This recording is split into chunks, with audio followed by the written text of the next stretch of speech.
Because I think KT Rolster had horrible shot calling in that game, and they got too many leads in the early game they should have been able to use to win the games. Yeah. I'm going to say if KOO Tigers doesn't ward the river and it only puts up defensive wards, that is a recipe for defeat. So let's find out how the warding and the decision-making will play out. Tom Kinch is on the bench. Fnatic may have learned their lesson. Yeah, Shen Ban as well. Gorilla played it obviously earlier in the quarterfinals. We've seen it from Yellowstar. And KOO Tigers, as a team, in 7 out of 10 games here at Worlds, they've banned Mordekaiser and Lula. So even on blue side, they're very often banning Mordekaiser, so no surprise so far. They stick to what we consider the OPs in Mordekaiser and Gangplank. Yeah, now we have to track the power picks. Elise is probably the final one. There it goes. And Rek'Sai means the first pick. Honestly, from the last quarterfinals, I didn't see that much value in the Rek'Sai first pick. So the risk always for these teams with the Rek'Sai first pick is obviously what is the gap between Rek'Sai and the next best jungler. In a sense, like Lee Sin is not a great matchup into Rek'Sai, but a confident player might take it anyway and just dodge around the Rek'Sai, and you can still have a very active early game. KOO Tigers get 2 very, very good picks, especially Alistar. I think it's a key takeaway from Yellowstar, because Yellowstar uses him to have the safe lane. Always just sit back, you can't really dive the Alistar, you can always heal up his AD carry, and Fnatic has that 2v2 lane with 0 jungle help. KOO Tigers steal that away and get a very strong 2v2 lane. And with that being said, I do like Reignover on Rek'Sai, so not being able to give it over Hojin. I feel like Hojin will now go with Lee Sin, even though it's not a great matchup. Also, the analyst has touched on the Ashe versus Kennen trades that could be happening in this series. Well, if you're going to leave Kalista up, Pre's just going to take that. Maybe we end up seeing Kennen or the Ashe from Reckless if they take away their picks. I would almost prefer Ashe here. I think Ashe is really good into Kalista for the laning phase itself. And now that we have 2 dueling, doesn't get much help. Having a stronger one can be very, very important. Okay. And gentlemen, we're going back in time a little bit. Is this bit. going to be support Nautilus here? We know Huni's not a predominant tank player, and looking at how Yellowstar's champion pool's been hit, not only with the bans, but also with the takeaway of that Alistar, I almost feel like that's the direction it's going to go. Definitely going to expect it to be support for him. Kalista is one of these AD carries. If you do manage to lock her down, obviously she's very easy to kill. If you get to kite back, she becomes a problem. Nautilus ulti says you're not going anywhere. At some point you will hit her. And then Fnatic, if they have more champions who can dive the backline, which we often see from Huni, that's a good way to set up a way to kill the AD carry. It is a throwback to when Kalista was first kind of on the competitive scene. Take as many champions as possible that can press one button on Kalista and stop her from hopping around so damn much. The thing is still, the 2v2 lane for Fnatic with this Kennen. Whoa! Okay. Ladies and gentlemen, we have 2 new champions. Zach has been locked in. Kobe was making jokes about the engage potential on his elastic slingshot. Well, Deficio, you're shaking your head. It's been buffed since Zingy was so dominant with it in the North American LCS Deficio. I was sitting down and having a nice dinner with Kobe. And obviously, as always, we talked about the game. We talked about Zach. We were tracking Hojin solo queue as well. There were Jungle Zac games. 5 days ago. There were Jungle Zac games on the solo queue accounts of the KOO Tigers. But the thing about this pick here now, early game, it's obviously not the greatest. You're not going to skirmish the Rek'Sai 1v1. You want to still scale up, get your Cinderhawk, get to level 6, and then your team fighting presence is fantastic. And then the ways you can gank as a Zac, it changes the whole warding pattern for a team, because it's no longer just warding the river. Zac will sit at his Raptor camp, like max rank, he'll just fly into the mid lane. Yeah, as far as Zac's best lane to gank, it actually is mid lane, because it violates the standard wards you would see in that mid lane. This is what Huni picked into Riven, game 1 of Worlds, into IG, and he smashed with it. So this is his considered counter pick against the Riven. Yeah, and the reason he picked it was because on Hecarim, you can rush Frozen Heart early on. Riven doesn't really have any kill pressure on you once that item is completed, and you start playing around team fights and flanking instead with Hecarim. So look here what Fnatic has been building. Nautilus is going to activate his ulti onto the Kalista, then Hecarim is going to fly in from the flank. That's 2 guys who will smack down Kalista. Very, very effective. And KOO Tigers, they don't care about wave clear apparently in this game. If KOO fall behind, they are in so much trouble. Well, this is what you would call, probably would call a fight comp. What Korean caster Cloud Templar would call that, I think, sword? Spear comp. Spear comp, sorry. I messed that one up. But it is absolutely, if Fnatic tries to siege, they die. But then you look at Fnatic, they actually don't want to siege it's much a fight either. As well. Both of these guys are going to be clashing into each other. This is not your wave clear game. We're going to have a ton of team fights. And I think about Febiven, he often doesn't take teleport in the mid lane. So against the Kassadin, he's looking to have more kill pressure in the lane. 1v1, but it will sacrifice the later stages of the game when it comes to 1-3-1ing as a Kassadin with teleports. So Fnatic is often down one global summoner. And if KOO Tigers can get towards that late game, that can be very key with this Kassadin. And this early game is going to be so important for both teams. If you can get ahead with a spear comp and stay ahead through fights, you can that's how you close this out. So for Reignover on this Rek'Sai, going to have some work cut out for him if he wants to go up and give either Huni or Feathervin some advantage, which is what we've seen time and time again from Fnatic and Reignover's pathing. Yeah, this champ select as well, I feel like, was pretty heavy on the counter picks. Huni thinks Hecarim is a counter to Riven, and Kassadin actually is very good against the Blanc. One of the champions that can actually beat him, her in lane, rather. And we're going to need to see how Kuro is going to handle it. Kassadin is locked in. Zach is locked in for the first time at the 2015 League of Legends World Championship. Guys, you know the deal. Jump on Twitter and vote for who you think will advance to Berlin for the chance to battle SKT. Hashtag Fnatic win or hashtag KOO win. 74 unique champions now as the games continue to play out, and as the analyst desk predicted, it's Hojin with the weird and wonderful jungle pick.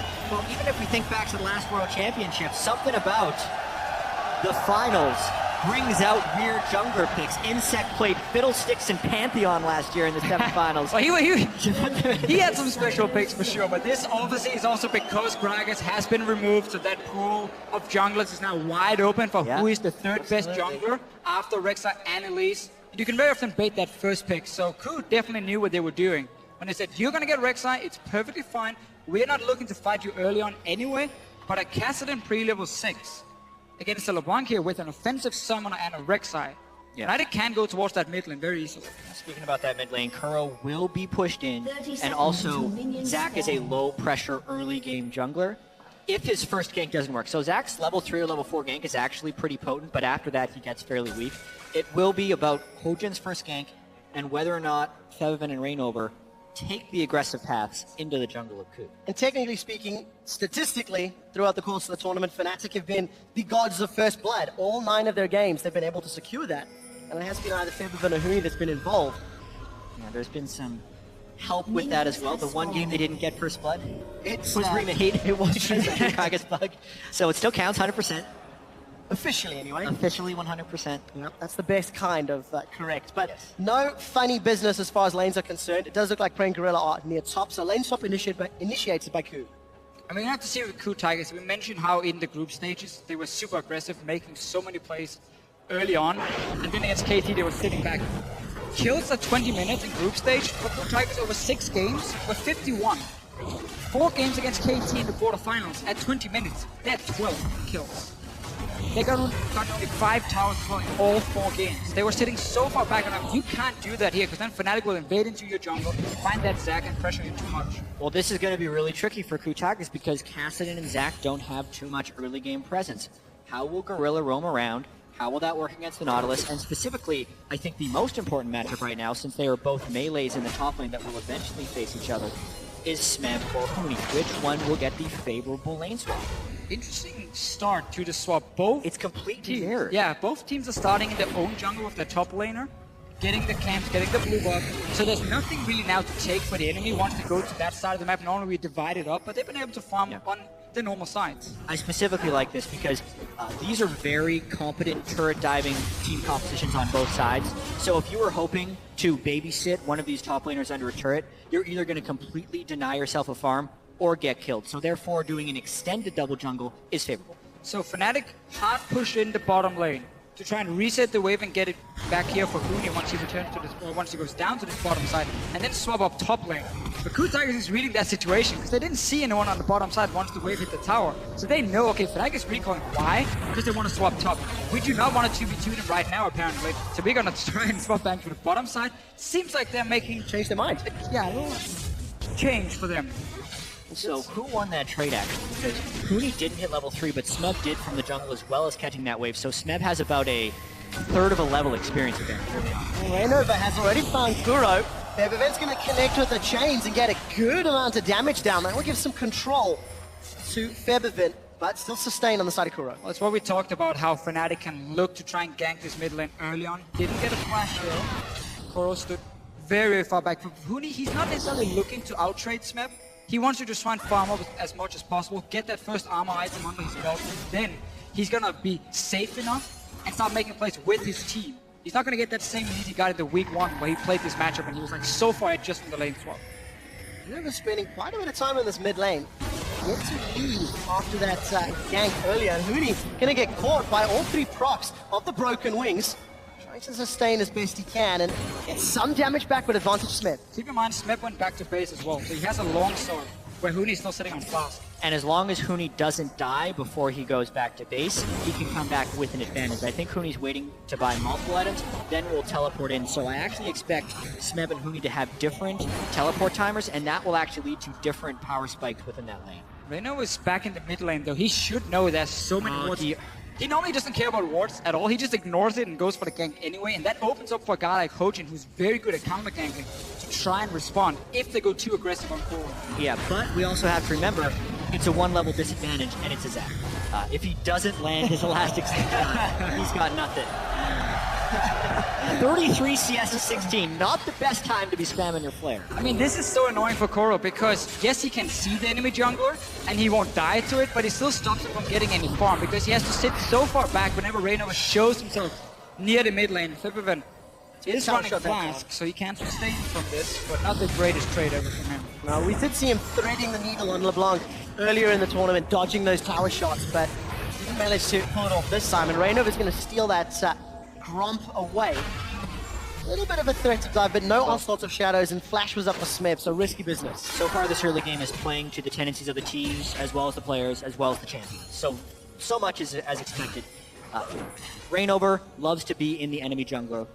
Rek'Sai is also a great counter jungler because of Tremor Sense, and Zac has to be very passive in his own jungle early, as well as Hojin, statistically, has spent most of his time in his own jungle, whereas Rainover has spent more time in the enemy jungler than anyone else early on in the game. Paid off for Fnatic so far. Riptide comes out from Yellowstar, good stun onto Gorilla. Pulverize comes down, but Yellowstar and Gorilla both leaving with most of their HP bars gone. Yellowstar's running Ignite, Featherman's Ignite, Huni's Ignite. Fnatic want to send a signal, they're looking for kills. Very much looking to try and get something going in the early game, but the thing also about these two teams, a lot of them talk about Yellowstar and Gorilla as roaming supports, and they are outside of the laning phase. Very often they will sit together with that AD carry and lane and try and get an advantage. Hojin is going in. Flash. Respect. Dredgeline to re-engage. Yellowstar's got the Titan's Wrath shield. That's not going to miss any of his HP, so they come away losing a flash and heal. Yeah, I really have to praise Yellowstar's reaction time. As soon as he saw Zac over the wall, he instantly flashed, and that really goes to show how little respect you have for Zac after he's used his elastic slingshot, because Yellowstar very freely went back in. All of the damage, as well as the mobility of Zac early game, is channeled into that one spell. Yeah, it's the one you max early on, so you barely any ranks in anything else, and your ulti, it's okay, but it's not the greatest damage either. It's going to be a big team fighting monster on this Zac, but his team has to avoid falling behind. They're down 1,000 gold already at 7 minutes because mid lane is being won by Fnatic. Bottom lane is being won by Fnatic. We have the early frozen heart that Huni's building towards. We talked about how he can now safely sit and just always push out this wave and then start roaming around into the enemy jungle, look for that Zac who can really challenge you and keep that pressure going. A big CS difference as well between Rainover and Hojin. Hojin needs to get to 6 to add to that ganking presence. He's got the lowest CSD of all junglers in the quarterfinal, or the bracket stage rather.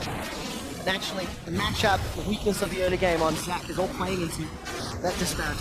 This is very similar to the performance we saw out of KOO in the bracket stage. Oh, the Dredgeline finds prey. Headbutt will knock Reckless away. 200 HP, summoning heal used. Prey's going to be able to stay alive, but they get the engage into the summon's back. One thing about these Kennen lanes, when you have a support with him that adds CC, it becomes so easy for you to trade when you have that mark ready. To get the first mark on the target, quickly proc it and get the stun. Because you can see how they're timing it. Reckless says, I have 5 stacks, I'm ready. Yellowstar goes aggressive, hooks the guy in, you land the first auto attack, you then proc the whole thing, you stun him, and you win the 2v2 trade very easily. Fnatic is demolishing KOO right now in map pressure. The top lane was safe because they didn't think Hojin was going to be ganking back. They got some very favorable trades. They also hit level 6 before the Kalista and the Alistar. Hojin's still not level 6. Reignover has been stealing his jungle. Literally every lane is going favorable for Fnatic right now. Let's remember that KOO Tigers recalled from top side with the 2v2 lane and said, we're gonna go bot lane. Then they're like, no, wait, we will go top and take the 2v2 lane. They've been losing that 2v2 lane. They lost that tower. They're not winning one-on-one bot lane either. They haven't managed to do anything in the early game, and they could even decide which lanes they wanted to take, or if they wanted to keep the lane swap going to try and maybe avoid some of these risky lanes. And this will be the answer to our question of whether KOO sitting back with defensive wards can lead to victory against all these teams that are in SKT, because it worked against KT Rolster technically, because they did win the series thanks to some poor decisions and good team fighting from KOO. Kassadin, if Curl gets the item build going 3 or 4 items, is a better champion down the block at that stage of the game. Kassadin can just go at the block and kill it, but they're so far behind here and have no presence within their own jungle. Oh, the gods of first blood wish to decree Smith, the sacrificial top laner, to Reignover and Huni. That is naturally what's going to happen. Smith goes up to the turret without good defensive wards, no turret behind him, and that's exactly when Reignover is going to be there. Whether or not there are wards there, that is the play Reignover should make 90 times out of 100. And Smeb didn't even see it coming, which is perplexing to say the least. Again, it's also this Hecarim pick who can run Ignite in the lane, so he's very strong in the one-on-ones and the 2v2. So Reignover, even if Hojin is there to counter gank him, he doesn't care. You have no damage on the Zac, you have no power here. He's gonna win that 2v2, and then suddenly Fnatic can use that to snowball Smeb right now, and the rest of KOO Tigers, they need to step up that game. Otherwise they will fall even further behind. It's a 1,500 gold difference, and that Frozen Heart's completed. Gentlemen, Fnatic like to teleport bottom, and they have it available. It's already been channeled from Huni. Yellowstone may get dropped low as Hojin gets knocked up in the air. First kill for KOO. Now Huni's looking to get one back. The slicing maelstrom will not be enough. Double kill for Smeb Driven. Onslaught of Shadow splits everyone from KOO away. Featherman 2 for 1. Featherman wants to clean up. It's a triple for Smeb. Will he get more? That's one for Featherman. He's got the shutdown. Turns on to Brilliant as Reignover finds him more. Farming is the power. They trade 4 for 2 or 3. It was messy. It was an absolute bloodbath right there. 4 for 3. But the big thing we have to pay attention to is the kill distribution. Reignover got 4 of those kills, but Smeb got 3. The KOO Tigers at least get kills on the right target, but Fnatic, they were the ones reacting first with teleport, but both teams, they come down here. Hojin pulls off a gank on the bottom side, no flash from Yellowstone, so he's returning to the lane, and we can see how everyone now is trying to move, but because Featherman is not running teleport, he has to move all the way down the river, so he joins extremely late, and that's why KOO Tigers can get at least 3 kills on Smeb. Very important for them if they can start winning that 1v1. Huni landed a really huge ultimate there because he didn't actually have to use that when they killed Smeb. And I do have to credit KOO here for the way they retreated through the tribe rush. Otherwise, Featherman gets every single one of these kills. I thought Featherman was going to get a triple kill here. And it's actually really unfortunate for Fnatic that LeBlanc didn't get those early kills, and instead they went on to Reignover. Reignover will be a nearly unkillable tank for this game, but against Kalista, eventually Kalista can kill him. Right now, almost every single flash is down after that massive fight in the bottom lane. Yellowstone has his ready, didn't have it for the fight. Hojin as well didn't get to use it at all. So the following minutes, because Fnatic is having the map control, because Fnatic is dictating the laning phase, they should be able to use the fact that KOO is out of flashes to force fights. Use Reignover again, he's level 9 to level 7 of Hojin. 29, he's 30 now for Hojin only. He's getting nothing. Reignover needs to keep being aggressive. And he needs to keep up his efficiency and go pretty much wherever he wants. He currently has a 2,150 gold lead against Hojin. At 12.5 minutes, he is as far ahead as any jungler has been ahead so far at Worlds here. But at the same time, Huni was pushing up top, so KOO Tigers might get a free dragon. Will Fnatic contest with a numbers disadvantage? There's no teleport for Huni. Dragon's going low. They want to. 1,000 HP KOO look to secure this. They've got Ren stacks and Smite. They will take it out with the Ren. Kuro's jumped onto Yellow Star. Dredge line is used. Fnatic have split up the fight. Here comes Huni. Onslaught is available. He throws it in, but it's not good enough. KOO have got 2. LeBlanc will find one back as Featherman's trying to clean up. He's looking for Zac. Hojin's cell division will not be available. This is another messy fight. It's these spear comps going head to head. Huni is tanky enough for days. He's rampaging and running down the KOO KOO Tigers. Gorilla is in trouble, 100 hit points. Rampage and one more is all that's needed. Hooney's gonna stand for the top. Gorilla, he boots them away with the headbutt. Febiven is still chasing, low on mana, gets the kill. But KOO got the dragon. It's another messy team fight where Fnatic, they want to fight it, but they don't have a teleport ready, so they have to run down with their members. They were staying around. Yellowstar were trying to bait, maybe force KOO Tigers to stay, and they just jump him. They kill him very early. Notice here how Yellowstar is very, very far forward, trying to just get a fight started. This was really messy, but ultimately KOO made the right decision. Whenever you're trying to get Pitzer, you commit hard to one side. KOO gets the advantage there by killing Yellowstar, but in doing so, it gives Hooney enough time to come down and join this fight. This time, though, during the cleanup, it was Febiven who picked up the kills. It is now a 4-kill the block, and the next time that happens, he will have a little bit more to say about the fight. And we just saw the mid tower fall. What so often happens when you play Kassadin is you need strong side lanes. Because strong side lanes means the other team can just go mid lane and group on your Kassadin with no wave clear and take your mid tower.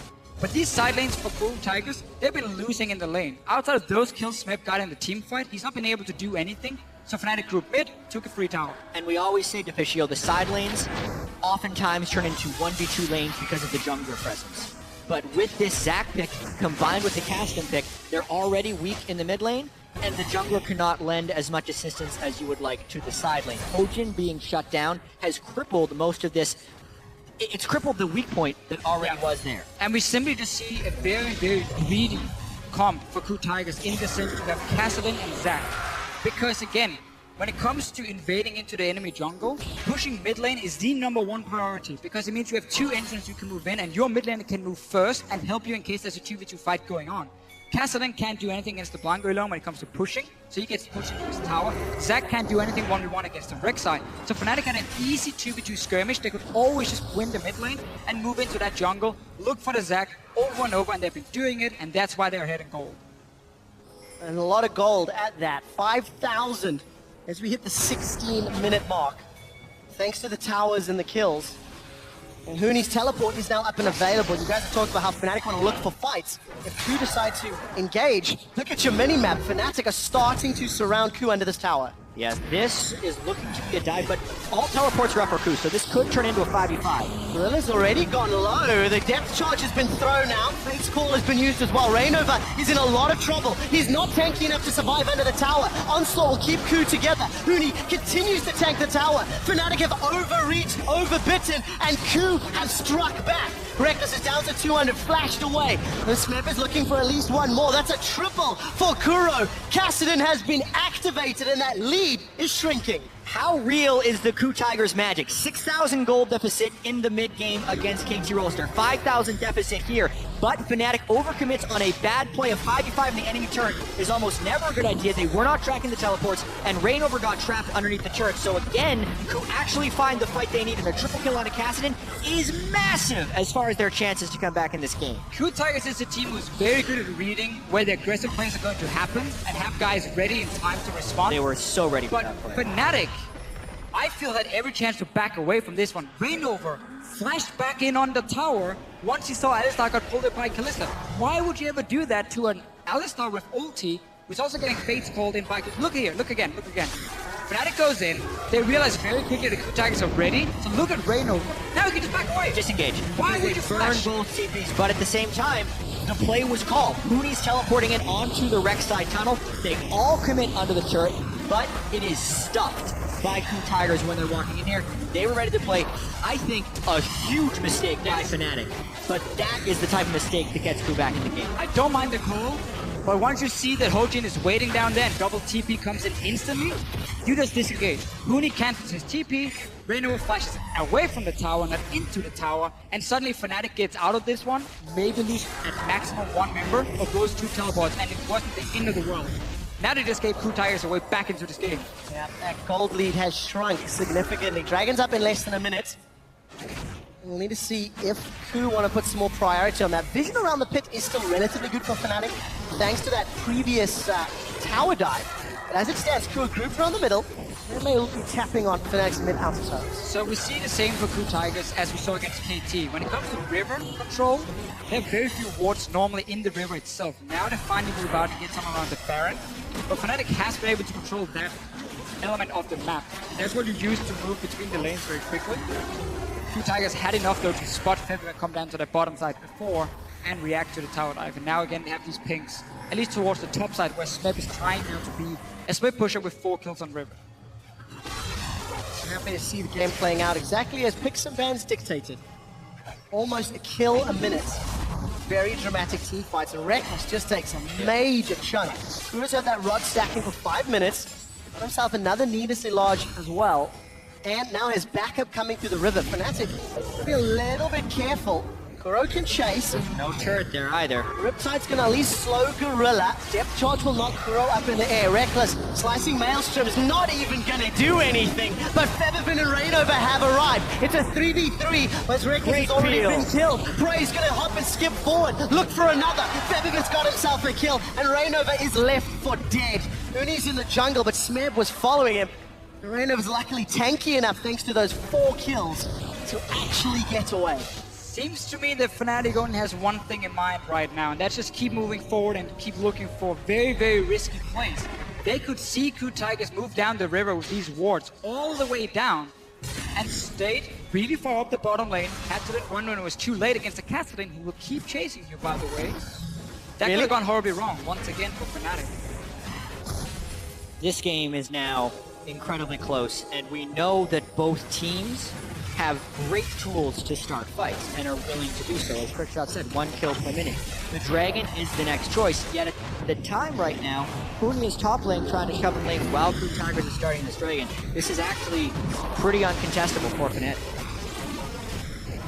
Will be another advantage to KOO. So another game where we see KOO maybe a little slow at the gates. You can argue their team composition was a big reason for that today. But they find a way to punish opponents' mistakes. Look at the top wards that Fnatic are placing though. And you see how valuable these become in the next few minutes, because you know how Fnatic, and actually most European teams, like to play around those early barons. Yesterday, Origin did it to SKT. And we just see the good and the bad about Fnatic and the way they like to play the game here at Worlds. With how aggressive they want to be constantly taking these fights, it's too much from time to time. They're not respecting what KOO Tigers can do as a defense, and that's why KOO Tigers, despite falling so far behind, again are getting slowly but surely back in the game.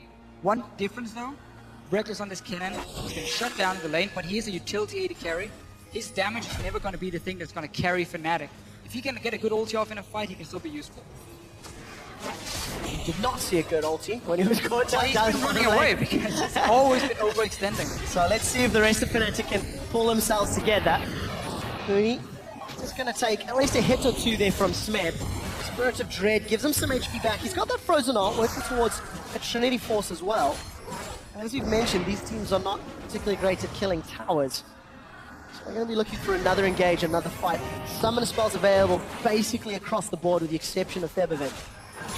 So we're going to see another explosive fight. Just So much of this is going to be about KOO versus Febiven. We have a 5-0 Febiven with Death Cap, but also Kassadin late game can rip in, get a big magic shield, pop just the got his fourth Hourglass. pulse, and then Hourglass and jump away. And it's actually relatively uncounterable for the LeBlanc unless LeBlanc has flank position for the other people in the fight. So Kassadin's kind of a LeBlanc assassin, while LeBlanc is trying to assassinate others. And Kassadin is going to build Athenes as his third item to get that mana back. When he gets a kill on assist, he will obviously restore a high amount of mana also with his W, so he can kind of burn his mana pool when he jumps around with his ulti to maximize that damage in the late game, and he can get it back. Then he gets a mini reset basically by getting a kill on assist where he gets enough mana to use another fully stacked ulti from him. So late game Kassadin, if he gets to run crazy and get the first game to second kill, can really win a team fight. We're starting to get signals that this game might go to later than expected. Considering the team comps, Kassadin and Kalista are going to scale really well in comparison to their counterparts. But what about the two teams as wholes? Like, who do we prefer? Is this gold lead for Fnatic enough, considering their team comp? This gold lead definitely isn't that safe against the Kassadin on the other side, but it's still a substantial goal. KOO Tigers, with their low wave clear composition, risk being run over since the only thing they can do is fight you when you try to go for their turrets. But because their fight was actually successful, they have prolonged the game, so to speak, but they still haven't made the winning play. We're going to see 280 carries stick to the mid lane with the Hurricane. They are the best wave player, basically, when it comes to sitting back safe from range. Not looking at the LeBlanc distortion on towards the mini wave. She obviously wants to try and hide and create a pick for herself. So the 280 carries can sit and just push out mid lane. Because now for Fnatic, the play is going to be around Baron. You want to start setting up this Baron here with pink wards. You want to try and bait KOO Tigers to walk straight into you. And you can get a flank with Huni to start a team fight and instantly try and kill one of these carries for the KOO Tigers. Gotta be very careful, because if KOO have some vision, Hojin on that Zac will be able to engage from a long distance. Fnatic need extra deep wards to prevent a flyby or bounce in. Fnatic actually has the wrong split push matchups right now. Huni is set to split push against Smeb, and Febiven would want to be against Kuro, because you saw Huni had to heavily respect the casting. There's no way he can kill him, but the casting can absolutely poke Huni down. And that's the problem when Febiven doesn't run teleport. Because you now going to try and threaten Baron, so you need a TP on the bottom side. That can only be Huni, who's taking the one-on-one against the Kassadin. KOO Tigers can freely move Riven and Kassadin around the map and pick whatever matchup they want. So they're very happy right now, keeping like this. It's up to Fnatic to set up the Baron and try and force a fight and get that flank in from Huni. But they're going to see him recall from the bottom side as well and be like, guys, hook guard incoming, be careful. KOO is currently set up to force a response from Fnatic. At this current juncture, if they were able to continue to send Kassadin down, pick up as much farm as he wants against the Hecarim, he'll scale up until he gets his Athenes, maybe even some Brutes on top of that, hit 40% CDR on Kassadin at level 16, and have his Rift walk up every 1.6 seconds. So they're completely okay with that. Meanwhile, Fnatic will have to force Baron to stop that, which sets up another opportunity for KOO Tigers that is favorable. And KOO Tigers knows everything that's going on. So what you see is Prey. It's a small thing, but he keeps always overextending almost in the mid lane to fast push this wave here to force Fnatic to always have a guy defending. Mid control is so key when it comes to setting up Baron. And there's always either Hojin or Gorilla just right behind him for security. He's there in case something happens. Allow Prey to keep pushing hard. Reminds you of fighter. Here's the flank. Well, we do. Huni's found Prey. Prey's gone. Hojin wants to bounce, but it's going to need to be away. Gorilla will get dropped as well, and Fnatic punish the overextension in the mid lane, and they peeled back the Baron. Absolutely ideal from what Fnatic wanted there. They assassinate Prey without even needing Febiven. Now, Zac could do a flyover steal. That's one thing he can do, but it would have to be like he's channeling. Here he comes. Let's take a look. The elastic slingshot just to bounce away. Smeb has gone back in looking for Yellowstar. Will get stunned by Reckless. That's the third kill of this engage, but they have delayed and cancelled and stopped the Baron. So Fnatic in the end just get 3 kills. Koro used teleport from the bottom lane, but instant cancel. Realized we're not going to win this fight, so he had to run all the way up from this bottom side. And Fnatic in the end values playing it probably safe, not risking Hojin, jumping in, trying to get a smite steal, get that 1 kill away. You always gotta respect the Raven also stunning you in the Baron pit. Yeah, the Baron itself, I think, was well respected by Fnatic, not overly risky. Kuro, man, I know warding over the wall is tough, but Riftwalk, otherwise... He's stacking it, he's stacking. He's stacking for the damage. Other than that, though, Fnatic found a really nice counter to KOO's play. They have the block. They can run a pick composition. So instead of actually doing the Baron, while the split push is setting up, they got the damage onto Alistar, which actually pulled Prey up a little bit because he was wondering if he had to be in range to Fate's Call, and that exposed him to the teleport from Ruby. So Fnatic played that really well. And something we mentioned earlier, how Fnatic keep Kennen in the mid lane, because he's the guy who, you're fine showing Kennen. He can just keep pushing that mid wave. It doesn't matter, he's showing himself. Febin was the guy to push out top and then go into the shadow, disappear. You can always keep top lane under control when you're setting up for Baron because it's the lane right next to Baron, obviously, so it's very easy to push it out.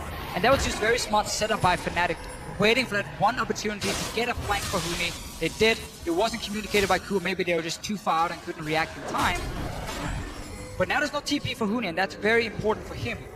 And the way Fnatic goes from engage. Luckily, on the side of KOO, no TPs there either, so the map play is going to get reduced over the next few minutes. As far as Fnatic are concerned, though, it's all about that Baron. As we continue to see, there's some deep vision again in the jungle. Let's see if they can pull KOO towards them. The Baron is how Fnatic has gained most of their advantages against EDG to a certain extent. Actually, they had a total goal differential of 35,000 against EDG. 29,000 of that was during the Baron power plays. But in this particular jungle, 28 minutes in, Dragon is actually more important and easier. So they're moving towards that side of the map. You can see KOO is respecting it in turn. Yeah, Fnatic have not got their hands on a single dragon yet, so that buff will be quite powerful, and denying the movement speed on KOO's team fight is also going to be very impactful. Fnatic needs to be careful now though, because KOO just pushed up the bottom lane and Rooney's showing himself. Poor timing around Dragon. Yeah, they know where he is, that means KOO can start this dragon, and the rest of Fnatic, if they push up towards this mid lane, they can no collapse TP. on. Yeah, KOO has no TP right here, so I really question that decision from Fnatic. They had the advantage. They should have actually been bullying into the Dragon area and forcing KOO to fight them, because Dragon doesn't hit as hard as Baron. So at this stage in the game, you can actually force the Dragon and force KOO to come and fight them, in which case they can get the cataclysmic team fight they've been looking for. Instead, they just allow KOO a Dragon for pretty much nothing. Additionally, though, European LCS teams, I mean, to an extent, NA LCS teams as well, do not fight around those third, fourth, often some fourth dragons. It's waiting until the very last moment and then trying to interrupt them. I agree. Most of that, though, is when you have a deficit. Wow! Kuro does get chunked out. Dead. Is just in the wrong place at the wrong time. Fnatic do not find a kill, and Rainova reading from the amazing style of top lane I was about to say, Inner turrets are really dangerous. I saw a Rek'Sai do exactly this yesterday as well, where you're just like, oh, I guess I'm just gonna walk through this tower, it doesn't matter. And instantly you get just jumped on and your team can't help you. Really. Rainova has made some good plays in the early game.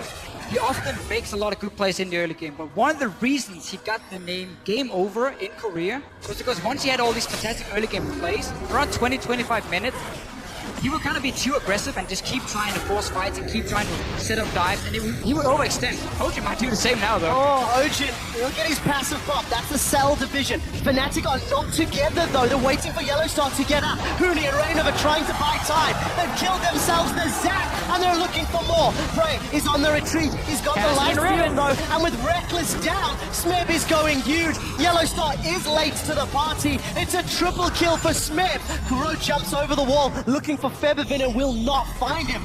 4 for 1 to KOO Tigers. This is going to be Baron for the KOO Tigers. Now, I was about to say before that fight how deceptive this gold lead actually is for Fnatic. Rainover is on a 4-scaling Rek'Sai, full tank build, and was 4,000 of the 6,000 gold advantage for Fnatic. Not to mention, KOO Tigers have 3 dragons to 0, so the 6% attack damage and ability power was all in the side of KOO Tigers. All of that together means the game is actually pretty damn even. Before you take in the scaling of the champions, they killed the weakest member before this fight, and he really hasn't done much, but they burned a lot of cooldowns to do so.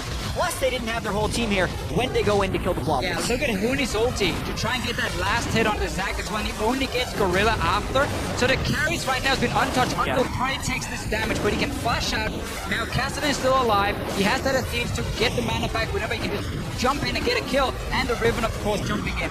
And also, 1 exhaust is greater than 3 ignite 35 minutes into the game. You see the use of the exhaust right there. KOO Tigers understands exactly when they can fight based on the cooldowns of the other team. That is one of their greatest strengths. And as soon as Huni used his ultimate on Hecarim on not Kuro and not Prey, it was go time for KOO, and they capitalized. We see why people praise KOO Tigers for being one of the best team fighting teams, if not the best team fighting team in Korea, because they know exactly what to do. And Fnatic will look back at this game and say we had a great start, good early plan, we played it really well, but then we just went too crazy with the plays we were trying to make. We group up to try and get 1 kill onto a support, onto a jungler, and that is not enough. That's not okay, because KOO Tigers punish you for that. KOO have already taken 2 towers during the course of this Baron buff. This inner turret will be the 3rd, and Smeb is down that bottom lane going toe-to-toe with Huni on another potential tower. The gold lead is now completely insignificant at 1,000, and KOO are still using this Baron-powered minions.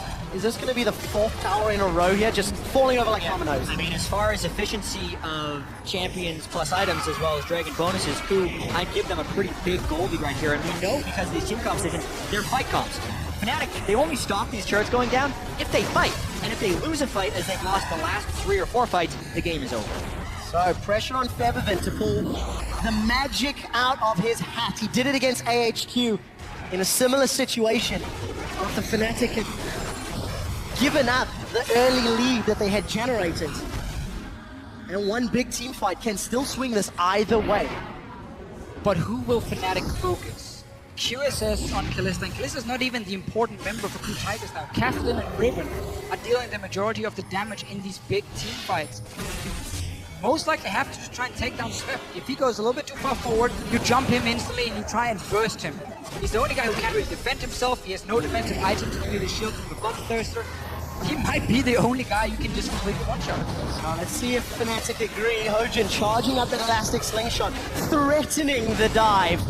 Fnatic scatter to minimize the risk. Tower loses 50% of its hit points. KOO push up to the middle lane. Smith and Gorilla, both melee. They're underneath. Again, Hojin charges and cancels. Backs away. He's got himself some MR and Febivin. Unable to find those two chains. Hojin walks out. This game is very heavily looking in the favor of KOO Tigers, and it is kind of answering a lot of our questions before this tournament. Does KOO Tigers have weaknesses? Yes. Their early game has been giving up so much against these better teams, but they're still able to turn it around. It's not to say that their early game is the right plan. I still think there are several flaws in the way they play the early game, but time and again, they are able to find the windows with massive gold discrepancies and turn these games around. When the KOO Tigers faced teams like CLG and the Flash Wolves and so on in Group A, they didn't feel like they had to wait for late game to win games. They could challenge them in the laning phase in the early game and had super bloody games. When they face KT and Fnatic, they very clearly respect what they can do in the early game, so they take the more consistent, passive style at first and wait for late game where they want to try and punish them.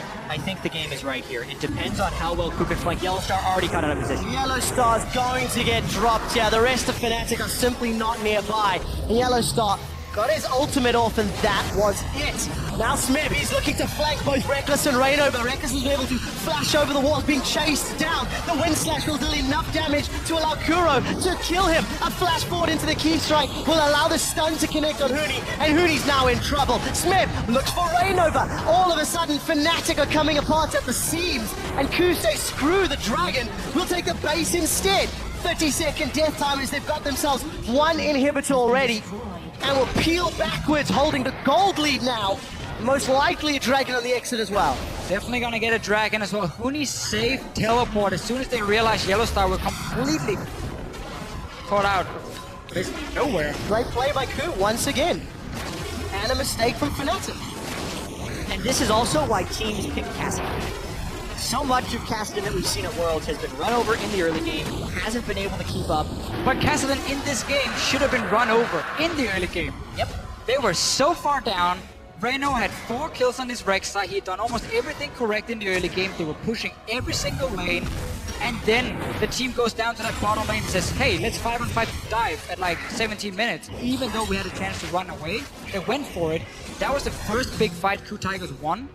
4 kills went over to the Kassadin, and suddenly they could respond to everything Fnatic did. You can also look back at that Baron call for Fnatic. Should they have stuck to the Baron and try and get it? Or was it the right call to peel away and get that 1 kill on Smep and say that was about it, we want to play it safe? Or even the third dragon when Fnatic had a large lead and could have forced KOO Tigers into a fight. But now, Rainover, bud, he is a long ways, and there is no escape. No, you're not going to get away from Kassadin. Everbin will get in range to at least watch his teammate become game over. And Prey is helping.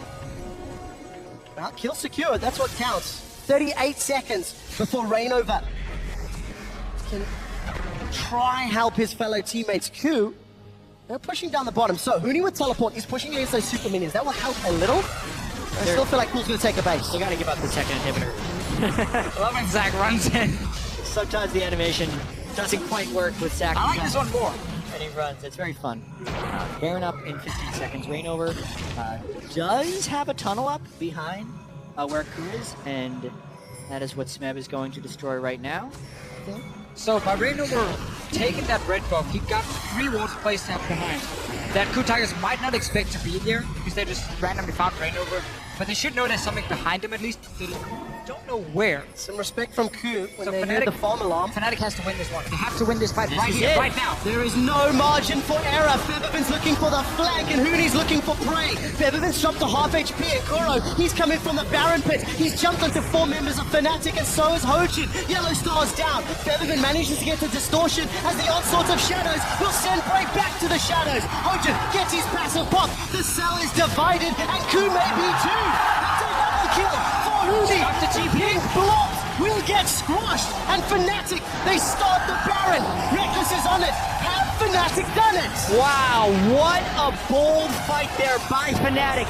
This fight it's going to prolong the game. They're not going to win straight off this one because they are down 2 inhibitors, but they get the kills on their priority targets. I can't wait to see that fight again. KOO Tigers had no idea where the wards were behind them, so they thought they had a safe way to escape. Moving towards that top side, Hooney shows up instantly, and the big fight is on. It took such a long time for KOO Tigers to kill anyone in that fight. Officio, Kennen had Sterixgate Yeah, I just in that realized. team fight, and it did proc while he was trying to be assassinated. The ultimate evolution of AD carry builds here at Worlds. But this game is still so interesting. That fight, Featherman had to try so hard not to get assassinated by Kuro, but the Caster LeBlanc was a sideshow to the focus on to Prey. Not to mention, Smeb was pushing a wave, so he was incredibly late to this fight. Look, Smeb has to use a lot of his burst out of Yellow Star. So that basically wins the fight for Fnatic, that Smeb is so busy on the top side, because what Kuro did was he jumped in and he instant popped Hourglass, so his damage obviously went down. He couldn't do anything while sitting there and had to jump out of the fight as well. Normally you want Kassadin and Riven to dive together. So when Kassadin deals the damage, he pops Hourglass, Riven is there to follow up with her stun and her damage until Kassadin is back out of that Hourglass. Hooney's But in because trouble. they were split up. What's wrong at Hooney now? Oh, you're farming very far out. He also doesn't have mana to use many spells. Whew. KOO, if they chased, may have been surrounded. Fnatic have got themselves a squad in the river. Now we know they've got Baron buff. Dragon's up in 2 minutes, and KOO are threatening aspects. Smeb can split push with his TP, and Fnatic have a minute and a half to figure out what they want to do. GA also on Smeb, so even more power to these extended team fights. Yeah, this is gonna be Fnatic trying to wait out some summoners, and hopefully for them start setting up for this dragon. They have to fight for it. They won't have TP ready though from Hooney, so the engage is very, very hard to pull off on their side, but there's no flash for Prey, so they might be able to one-shot him, but you cannot invest too much because Riven and Kassadin are the main damage dealers in these late games fights. You even see Prey building now. Yeah. Straight HPs, like, I'm doing my job just by basically having them jump on me, He try actually and kill me. sold his QSS for that Giant spell. I think it's because he's mainly been getting killed by Hooney, Rainover, and Reckless, so he actually hasn't been getting hurt by LeBlanc. That is a pretty inefficient purchase as far as Prey is concerned, so that hurts their gold efficiency a little bit.